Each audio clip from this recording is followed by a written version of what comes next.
देख रहे अमर, तारा लोगिन के ये घर में तमाशा बंद होई कि ना होई?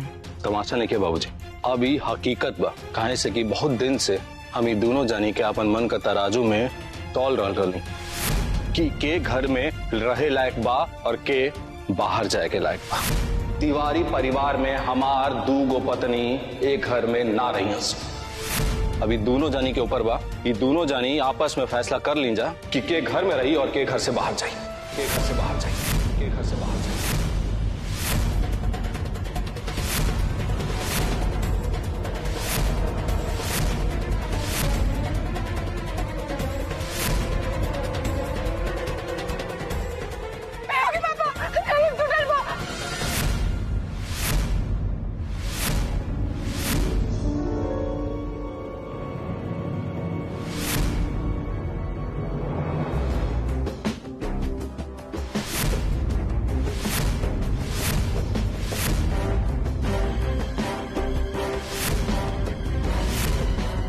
लोगनिया हो जी रहुआ बोलनी है?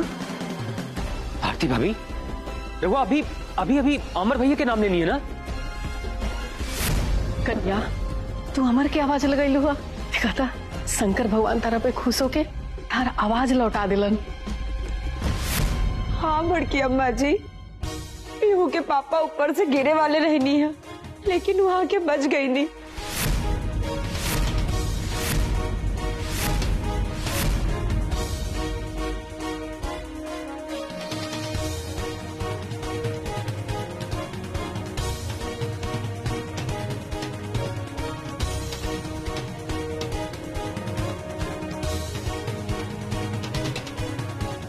हमरा समझ में नहीं आवत कि ये रेलिंग कैसे टूट गई। सवाल उन्हीं के, सवाल ये बा कि इनकरा के कैसे पता रहे कि रेलिंग टूटल बा। भैया जी, बात ही बा कि हमरा और मजला भाई से लड़ाई करके घर से जात रह लिया, लेकिन तब तक अम्मा हमरा के कसम दे के रोक दिली, तो हम अपन बैग रेलिंग के लगे रख दिले रहली। लेकिन तब तक दीदी आ गई और हमरा के मनाए खातिर चल गई बैग लाए खातिर। तो जाके का देख लिया कि रेलिंग टूटल बा। दीदी यही बात बानो?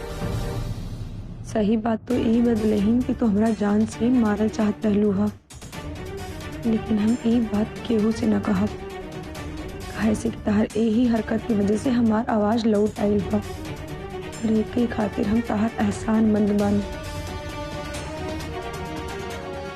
कन्या, मोहिनी जौन कह रहा भाई ठीक कहा तरीका।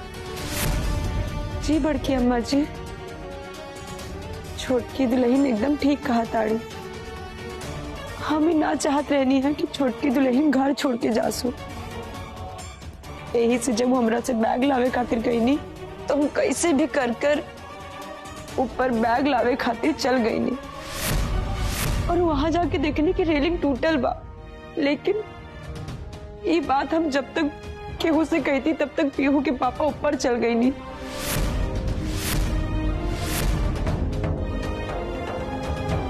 कन्या की आवाज आ गई, ये बात के हमरा बहुत ही खुशी बा। देख लेला अमर, आज तारा जान पे बन आइल ना, त कन्या अपन जान लगा के तारा की आवाज लगा दिली। अरे पत्नी होके त कन्या ऐसा जी अपना पति पर जान लुटावे। अरे ये सब दिखावा बड़की माई, ये हमरा पर जान लुटावे खातिर नहीं ने थे, बल्कि हमार जान लेवे पर तुलल बनी। अरे जान लुटावे वाला पत्नी ऐसा होले कि पति का बेइज्जती होत रहे और सामने खड़ा होके चुपचाप देखत रहे। जान लुटावे वाला पत्नी ऐसा होले कि पति जमीन पर सुतल बा और ई चुपचाप खड़ा होके देख रहल बानी। अरे जान लुटावे वाला पत्नी ऐसे होली सो कि जूता साफ करा था पति, अरे चुपचाप टुकुर टुकुर देखा था नहीं। अरे ऐसा औरत पत्नी ना होली, बल्कि पत्नी का रूप में दुश्मन होले, दुश्मन होले, दुश्मन। पलक छपकते ही मान सम्मान तक छोड़ा, जरूरत पड़ी तो जानो ले सके, जानो ले सके, जानो ले सके। रोमा सब का कह रहल बानी? ये सब हम कबो ना सोच सके नहीं रोमा के बारे में। अच्छा कपन ऐसा छो सकेला?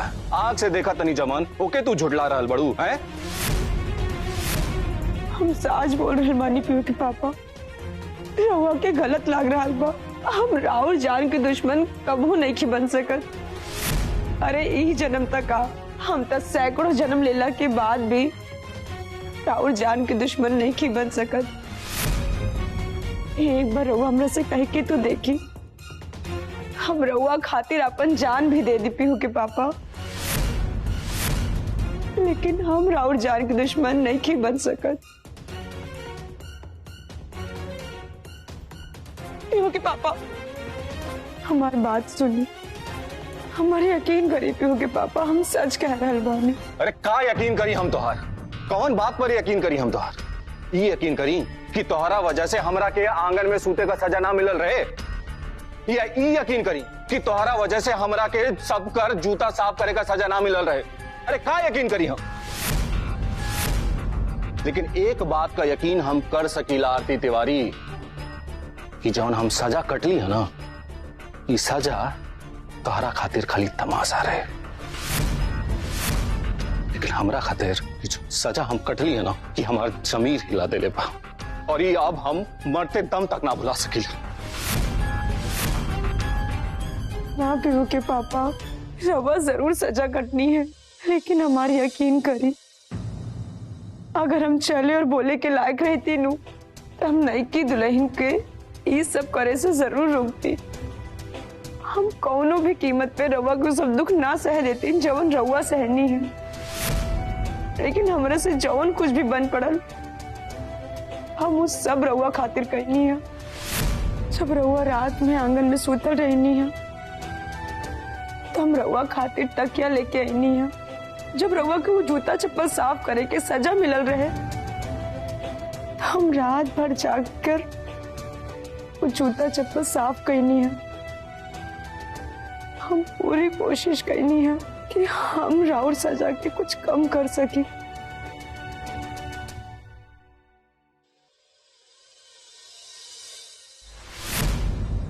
बहन फौजी,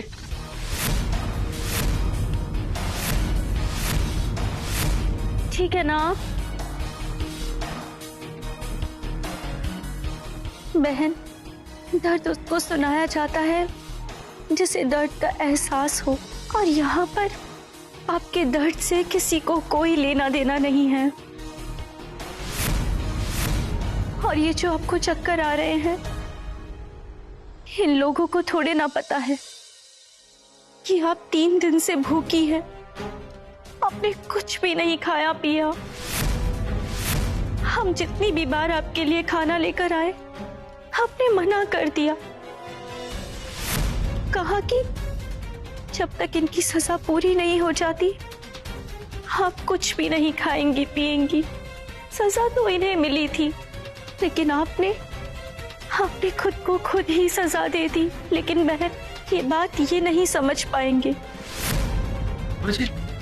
पानी पी लीजिए बहन, पानी पी लीजिए।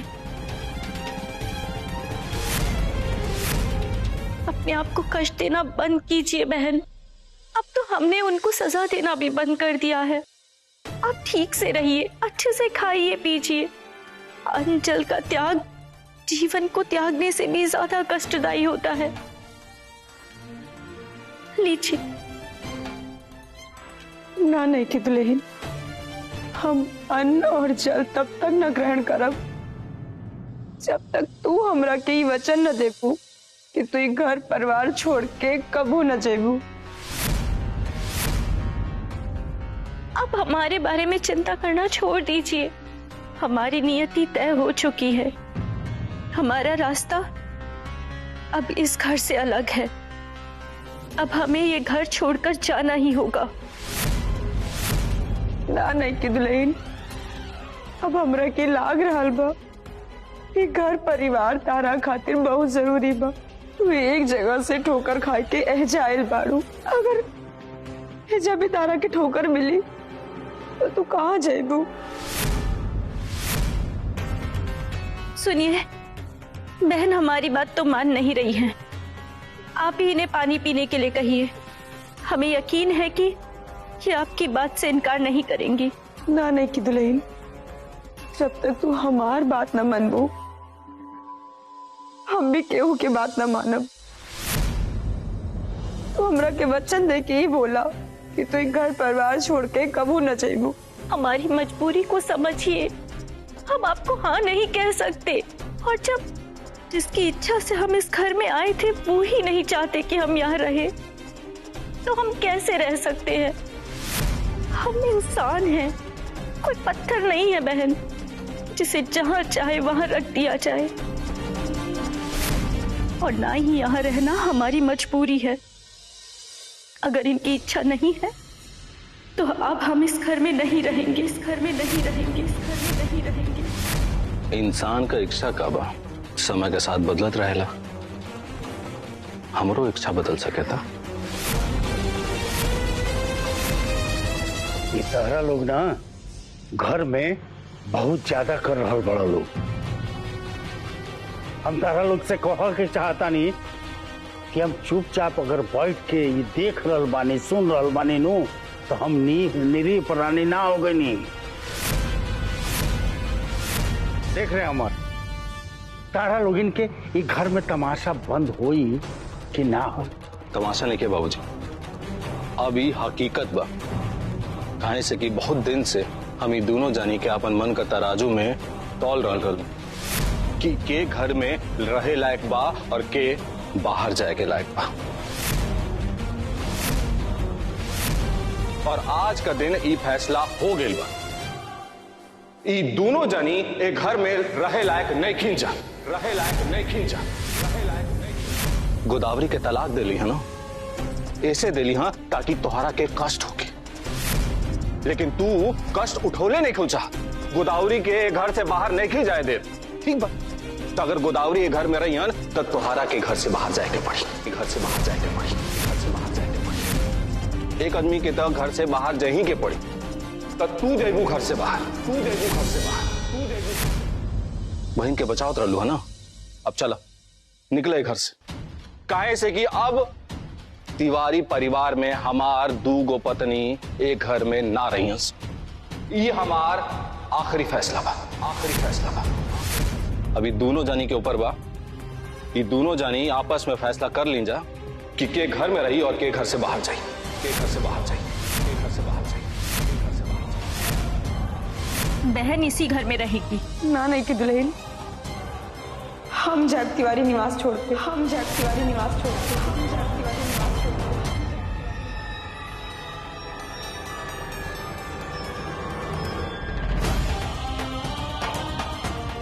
नहीं बहन, आप ऐसा कुछ नहीं करेंगी।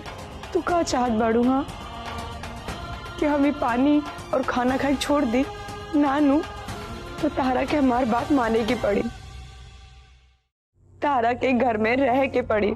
और जब तक तुमरा के वचन ना दे बोनू, ना हम पानी पियब और ना अन्न के एक भी टुकड़ा ग्रहण करब। फिर चाहे हमार प्राण काहे न चला जाए, प्राण काहे न चला जाए, प्राण काहे न चला जाए। देखा नहीं कि दुल्हन, आदमी हित होके या दुश्मन, जीवन के बहुत मायने होखेला। और आदमी के ऐसा काम ना करे के चाहिए कि आदमी के जीवन ही दांव पर लाग जाओ। समझ रहल बाड़ू ना हम का कहल चाहता नहीं? देखा नहीं कितने, अब तो तारा के हाँ कहे के ही पड़ी। हमरे संगे संगे अम्मा जी भी तारा के रुके के कह देनी है। बोला तो अब कबू न जेबू है जैसे।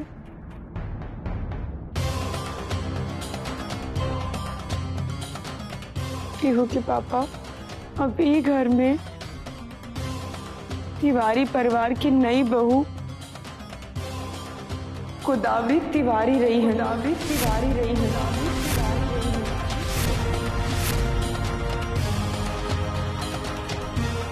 और इतने साल तक जो हमरा के राउर प्यार और राउर पत्नी कहाय के अधिकार मिलल बा, ओकरे खातिर हम राउर जीवन भर ऋणी रहा।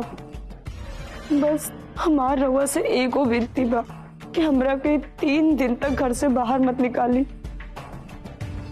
और 3 दिन के बाद हम खुद ही घर परिवार छोड़ के चल जाए।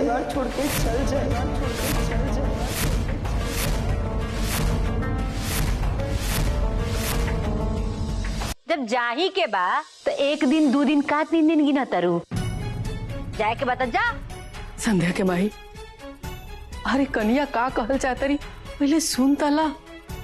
केहू के फांसी देवे से पहले भी ना ओकर आखिरी इच्छा पूछल जाला। और कन्या तो ये घर के पतो है।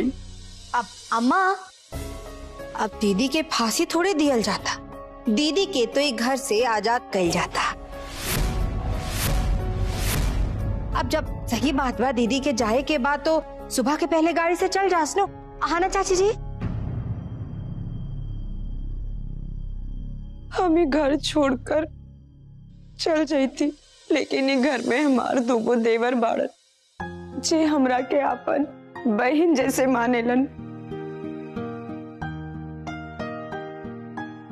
हमरे हर दुख के घड़ी में, हर परेशानी में भाई जैसन हमार मदद करेलन। और हम ये चाहत बानी कि जब आज के 3 दिन के बाद रक्षाबंधन आ रहल बा, तुम अपन दोनों भाई के हाथ के कलाई में राखी बांध के जाई। अच्छा, तो जौन घर में तू ड्रामा करत रहलू उसे मन नहीं भरल, तब हमरे हक पे अधिकार जमावे लगलू।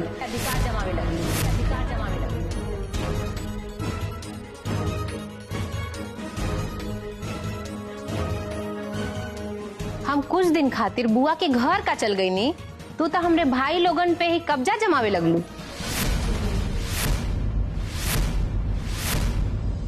ना दीदी जी, ना हम कोनो कर्जा चुकावत बानी और ना कोनो उपकार करत बानी। हम तो बस उपकार चुकावे के एगो प्रयास कर रहल बानी। जब हर दुख सुख में केहू एगो औरत के साथ देवे खातिर खड़ा रहेला तो ओकरा से बस भाई के रिश्ता जुड़ जाला।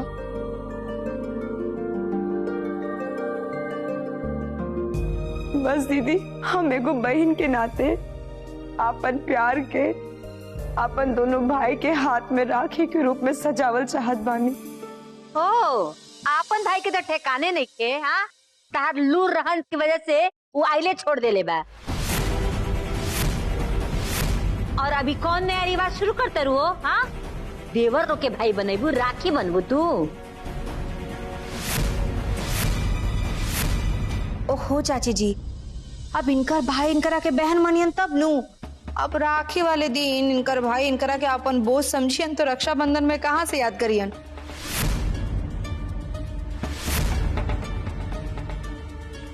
अरे मोहिनी भाभी, अब सब केहू संध्या तिवारी जैसे भाग्यवान थोड़ी ना बा जेकरा ऐसन भाई मिले जोन अपनी बहन पे जान भी नेछावर करे। इनकर किस्मत ऐसन ना हो सकेला। अब इनकर भाई ऐसन करता, जब ब्याह हो जाई तो इनकर भौजाई तो एक दिन कदम ना रखे दिए नैहर में। क्या सोच रहे हैं आप? बहन जो कह रही है, आप उन्हें रहने देंगे ना यहाँ पर? ए नहीं की दुल्हन, ढेर महिला आयोग वाली मत बना, बुझलो नू। जब खुद के घर में आग लगा रहेला नू तो लोग पड़ोस के घर के आग बुझावे खातिर बाल्टी लेके ना दौड़ेला, बुझलो नू। ऐसे चतुर चालाक ना कहा आदमी।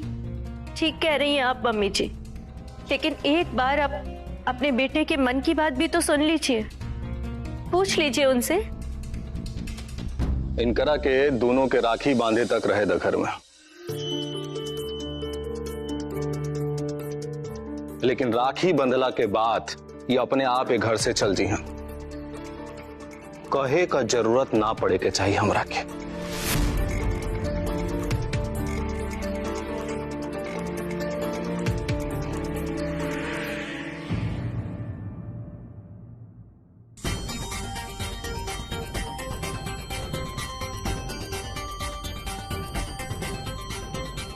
खुश रह।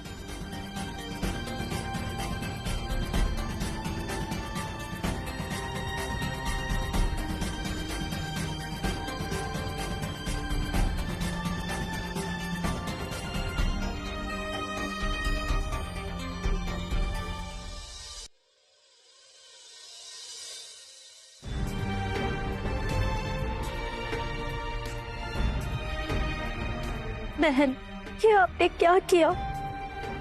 हमारा घर बसाने के लिए अपना संसार उजाड़ दिया। हमें इस घर में जगह देकर अब खुद बाहर हो गई। ये बात हमें उम्र भर तक कचोटती रहेगी कि हमने अपनी बहन के मांग के सिंदूर को अपनी मांग में सजा रखा है। नाना नहीं की दुल्हन, तू ऐसा कभी मत सोची है। तू तो बस ये सोचा कि तारा अधिकार तारा के मिल गई। जब तक हमारे घर पे अधिकार रहे, हम अपन कर्तव्य निभाएंगे। अब जब तारा के अधिकार मिलल बा, तो तू अच्छे से हर तरीके से ये घर परिवार के सजैया सवरिया, और अपने मन में कभी ऐसी बात मत रखिया कि तारा चलते हमार मांग के सिंदूर तारा हक में आ गई। हमें कुछ समझ नहीं आ रहा, ये सब क्या हो रहा है। हमें बस ये बात पता है कि रक्षाबंधन तक जो आप रुकना चाहती हैं, उससे आपने खुद के लिए परेशानियां और बढ़ा दी है।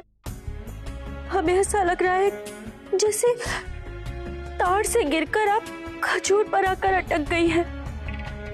न जाने तब तक वो आपके साथ क्या क्या करेंगे। इस घर में आपके आखिरी दिनों में भी